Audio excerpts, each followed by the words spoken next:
Píše sa rok 1559. Nachádzame sa na Muranskom hrade, hlboko v jeho skalnom masíve. Sme na dne hradnej studne, v hĺbke približne 40 siah, čo je asi 76 metrov. Práve tento rok sa zapíše do dejín hradu ako prelomový. Po takmer 10 rokoch namáhavej práce sa kopáčom konečne podarilo preraziť skalu až k prameňu a narazili na vodu.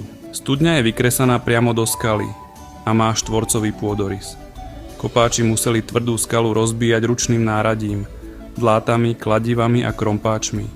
Pracovali v tme, pri slabom svetle sviečok a vyťažený kameň sa vynášal hore po rebríkoch alebo pomocou rumpála a reťaze. Keď sa v hlbine konečne objavila voda, na hrade zavládla radosť, no zároveň aj opatrnosť.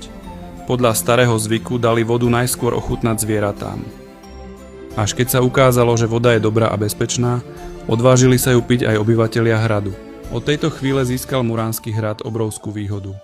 Hrad s vlastnou studňou dokázal odolávať obliehaniam oveľa dlhšie, pretože jeho posádka už nebola odkázaná na vodu zvonka. Muránska hradná studňa tak dodnes patrí medzi najhlbšie studne slovenských hradov a pripomína obrovské úsilie ľudí, ktorí ju pred stáročiami vytesali do skaly ručnými nástrojmi.